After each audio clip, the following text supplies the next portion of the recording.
there, welcome back to another review. So I'm going to be looking at another Kar-leung movie here today, and that is 1977's Executioners from Shaolin. And what a movie this is. We have Chen Kuan-tai, we've got Wong, we have Lieh in superb villain mode as by May.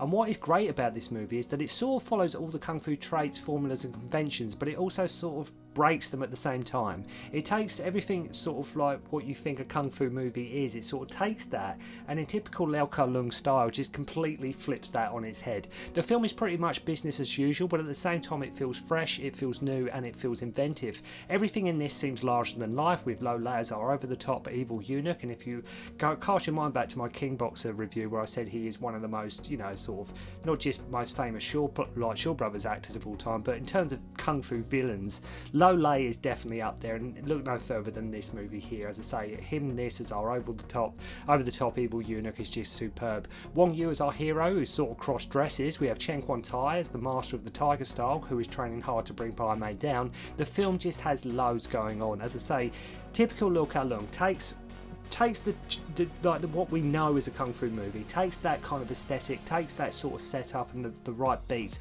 but just puts his own spin on it, makes it really inventive, flips it a little bit, mixes it up, and like I say, there's just loads going on with this. There was a sort of sequel and remake, if you will, in the form of like the Lieh directed Clan of the White Lotus, which again saw him donning the white wig and eyebrows as Pai Mei, and that film is a great movie with Gordon Lieh, which you also must check out. If you haven't seen Clan of the White Lotus, make sure to go and check that one out as well. If you enjoy it, especially if you haven't seen this movie here, if you check it out and you want to like sort of a, you know, semi sort of sequel, like same kind of vibe kind of thing with Lieh in that infamous wig and makeup, make sure to go and check out Clan of the White Lotus.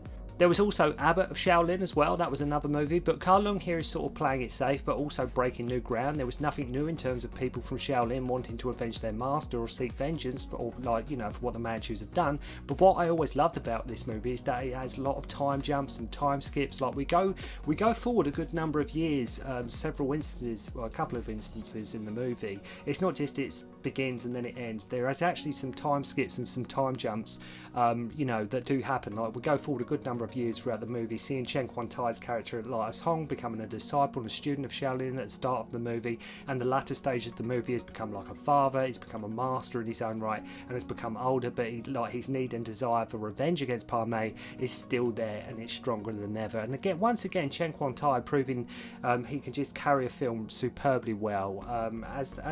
It really is him that holds this movie. Wong is on superb playful form as sort of the cross-dressing son, but as I say, Chen Kuan-tai in this movie, he really carries it. And as I say, there's actually with the time skips as well, it's quite an in-depth, also almost like sort of character study, if you will. But Chen Kuan-tai, as he gets older, he never forgets that desire and need and that revenge he wants to get back against Lieh.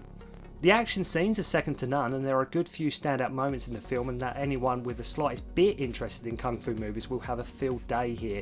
I think by the time we meet Wong as Wen Ding, despite the cause for revenge for Chen Kuan-tai still being there, this is when the film becomes at its most playful and its most fun, with Wong putting in a great performance here, which probably, along with his role in Dirty Ho, is Wong at his best.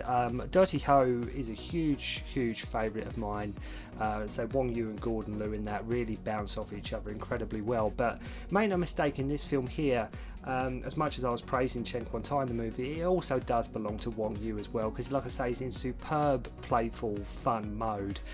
He's not in the film at the start of the movie, but when he does appear, it's when the film becomes almost a bit more comedic. It becomes, like I say, a bit more playful, a bit more light-hearted, because as I say, it's just how his character is. It's worth noting as well that Gordon Lieh is in this movie, only briefly mind you, but he gets the film off to a fantastic start and enjoys a great action scene in the beginning of the movie, sort of where we have archers and ambush and Gordon Lieh helping his fellow brothers escape.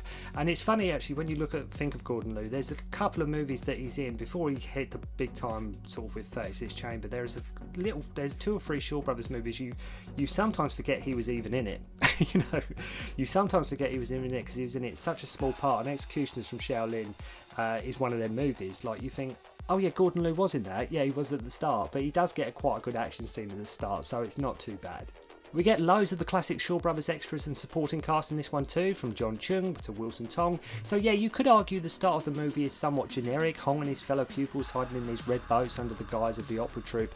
Then the film shifts gear and becomes like a love story. There's a love story going on with this film as well, between Chen Kuan-tai and Lieh. They throw it, like Kar-leung does throw in sort of, like I say, shifts gear into sort of a love story upon getting close to Yong Chun. So romance is in the air, though they never seem to get much peace. There's always being teased or spied on, like sort of spied on by Hong's brothers. Like literally, these guys, like Hong's brothers, they will not leave him alone. They're always teasing him, spying on him, ridicule, like they will not let him and his missus just have like 5 minutes to themselves. And you're like, if it was me, I'd be like, can you guys please just leave us alone? But they seem to just keep pestering him all the time. So anyway, Hung he can't pull his wife's legs apart, right? He cannot pull his wife's legs apart. This is a thing.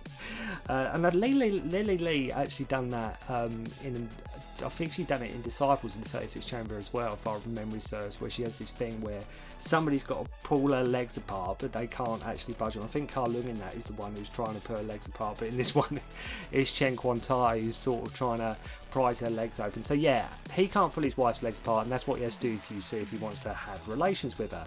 And the pesky Manchus destroy all the boats, and Hong and his wife split from the rest and retreat into the country and have a son. And like I say, this is where sort of Wong Yu comes into it. So he practices tiger style and his wife is an expert in crane style, but they agreed never to learn or practice each other's methods. I'm not sure why that is. They've just agreed that's just how it's going to be. Like, I'm happy with my tiger style, you've got your crane style, and never the twain shall meet. But what I always loved about Executions from Shaolin, despite, I mean, it's an awesome movie. I'm saying that to you now, it is an awesome movie.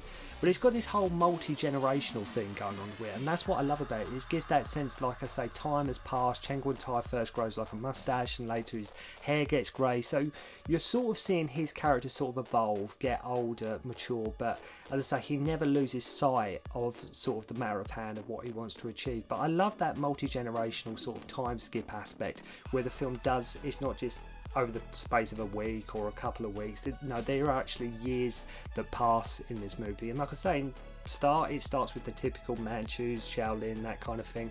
Then it turns into a sort of a love story. Then you see, like I say, them together when they've retreated to the country as a husband and wife, and they're raising their young son. Then Wong Yu comes into it. So it does keep changing. It keeps on. Look, Kar-leung does keep making the film, so it does keep sort of changing gears and switching things up a bit as the film goes on.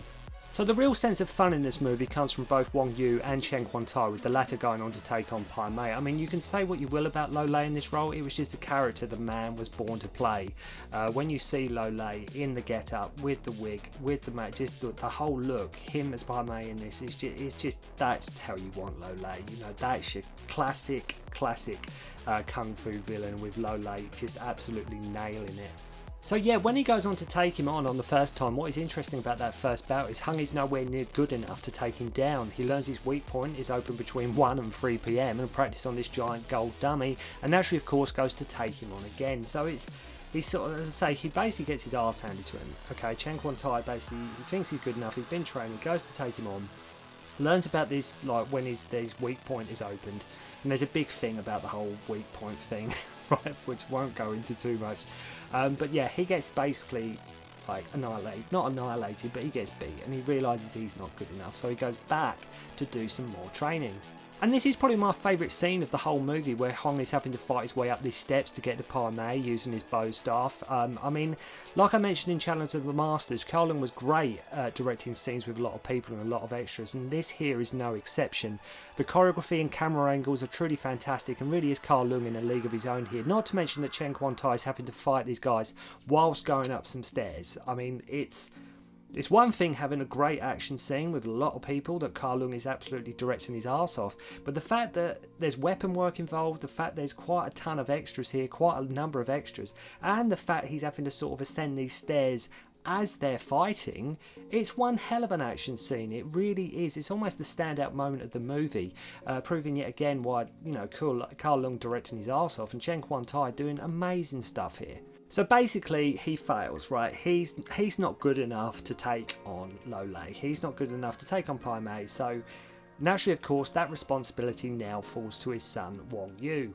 So Wong Yu, as Wen Ding, has been taught Crane style and learned some of his father's Tiger style, what he can anyways, as some of the style manual was eaten by some mice. The end fight is good, but unfortunately lacks some of that momentum we've seen up to this point. Don't get me wrong, it's a great fight, but much like, if you remember the end fight of 36 Chambers of Shaolin, again with Lieh, the end fight of 36 Chambers of Shaolin, though good, is very short. It's incredibly short, only because Kar-leung spent so much of the movie in the temple training with Gordon Lieh, like, you know, you as the viewer with Gordon Lieh training throughout 36 Chambers. It's like, oh, okay, we better put in an end fight.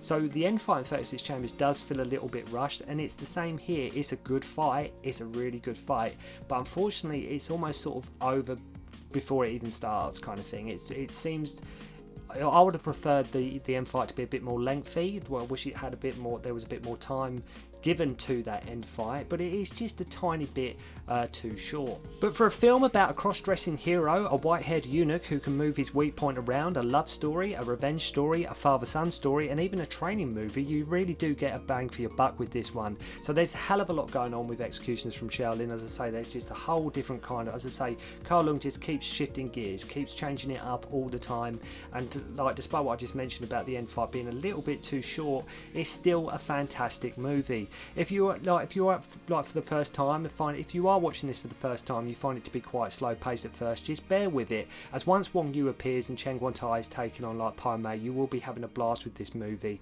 And it's one of them films, it really does deserve to be on everybody's kung fu shelf. As I say, when you've got Lieh in superb villain form, we got a great multi sort of generational story, we got Lieh there, we got Wilson Tong there, Chen Kuan-tai, we got awesome choreography.